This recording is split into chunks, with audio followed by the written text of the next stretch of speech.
Pleasant afternoon, ladies and gentlemen. And right here at Jardín de Colasa, we'll be witnessing a momentous celebration, the 30th anniversary and renewal of vows for Mr. and Mrs. William and Malu Dolor Umali.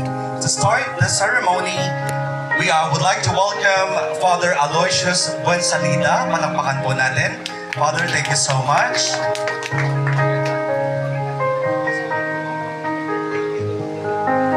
And at this moment, let's witness the processional of the entourage.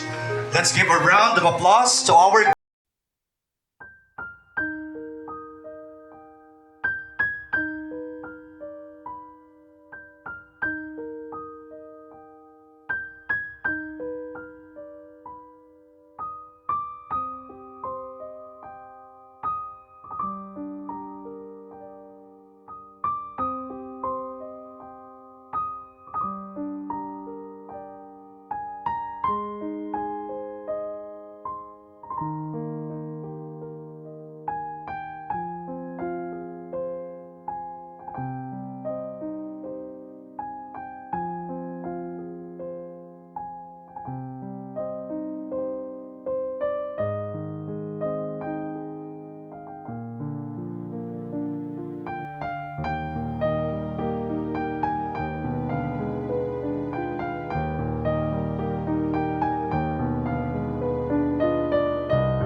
Ako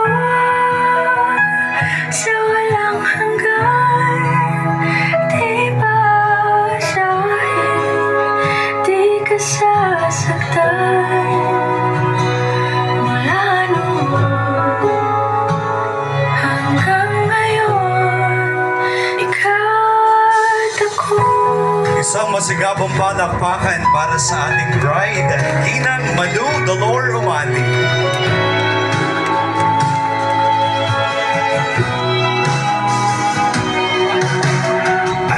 Sa wakas ay nahanap ko na rin ang aking tanging hinihiling. Pangako sa'yo na ika'y uunahin at hindi na itatanggi ang tadhanang nahanap sa iyong pagmamahal ang tutulot sa pag-ibig natin na matatagal. Nandiyan ka na,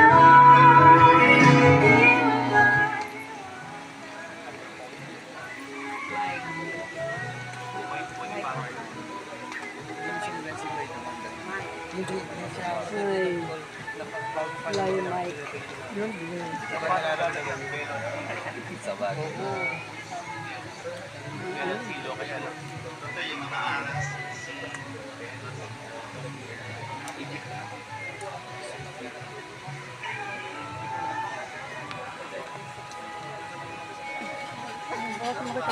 Sa ngala ng Ama at ng Anak at ng Espiritu Santo. Amen. Sumainyo ang Panginoon. At sumayin rin. Mga kapatid, ating sasaksihan ngayon ang pagpapanibago ng sumpa ng mag-asawang William at Malu. Sumainyo ang Panginoon. At sumayin niyo rin. Ang magandang balita ay ayon kay San Marco. Papuri sa iyo, Panginoon. Noong panahong yon ay sinabi ni Jesus, sa pasimula pa ng likhay ng Diyos ang sanglibutan, nilalang niya silang lalaki at babae. At dahil dito, iiwan ng lalaki ang kanyang ama't ina at magsasama sila ng kanyang asawa at sila'y magiging isa. Kaya't hindi na sila dalawa, kundi isa. Ang pinagsama ng Diyos ay huwag paghiwalayin ng tao. Mga kapatid, ang magandang balita ng ating Panginoon. Pinupuri ka namin, Panginoong Jesucristo. Ating binabati sila William at Malu sa pagsapit ninyo ng 30 taong anibersaryo. Para sa mga naririto, baka kayo nagtataka, bakit hindi misa? Mahigpit pong ipinagbabawal ni Archbishop at lahat ng obispo ng Pilipinas ang pagmimisa, ang pagkakasal, ang mga sakramento sa mga resort, yung farm garden na ganito, etc. Kaya po wala tayong nakikitang kasalan na pari ang magpipreside kung sa garden, kung sa resort, kung sa beach. Kaya po tayo ay renewal lamang. Ano po? So sana po yung nauunawaan ninyo ito. Ano po? Ito po ay decision ng CBCP. Hindi lamang po ito desisyon ni Archbishop Gilbert Garcera. Tayo po ay sumusunod sa patakaran ng Kaobispuhan ng Pilipinas na ang mga misa sa ganitong lugar ay hindi ginagawa. Kaya ang ating sasaksihan po ngayon ay ang pagpapanibago ng sumpa nila William at Malu. Saan natin ititirik ang kandila? Pwede nang sindihan ngayon ang mga kandila. Saan ba pwedeng sindihan ang kandila natin?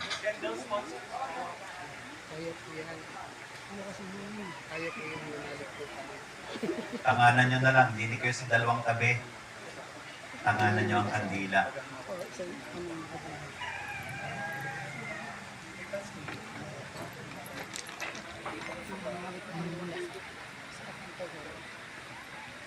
Ang liwanag ng araw.